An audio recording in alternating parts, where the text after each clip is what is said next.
Enterprise value to EBITDA ratio metric valuation.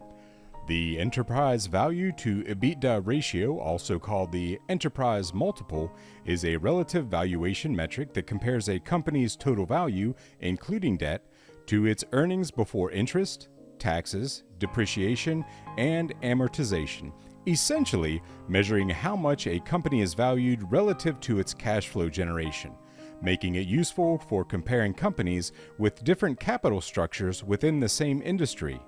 A lower EV/EBITDA ratio generally indicates a company is undervalued compared to its peers. Key points about EV/EBITDA. Calculation.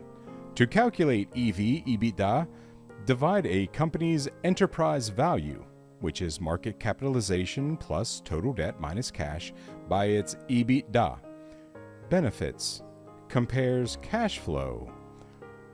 Unlike a simple price-to-earnings ratio, EV/EBITDA focuses on a company's operating cash flow by excluding non-cash expenses like depreciation and amortization.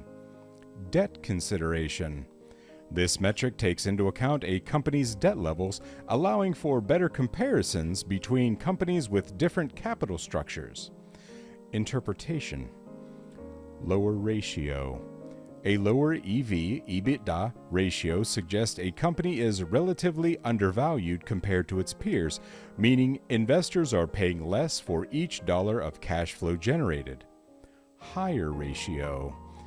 A higher EV/EBITDA ratio indicates that investors are willing to pay a premium for the company's cash flow, possibly due to high growth expectations. Example: Company A has an enterprise value of $100 million and an EBITDA of $20 million. EV/EBITDA ratio: 100 million divided by 20 million equals 5. Company B also has an enterprise value of 100 million but with EBITDA of 15 million. Interpretation. In this example, Company A appears to be a better value based on its lower EV/EBITDA ratio, as investors are paying less for each dollar of its cash flow compared to Company B. Important considerations. Industry comparisons.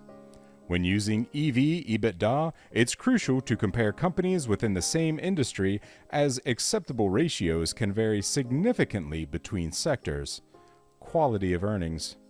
While EV/EBITDA can be useful, it's important to analyze the quality of a company's earnings and consider other financial metrics for a more comprehensive valuation.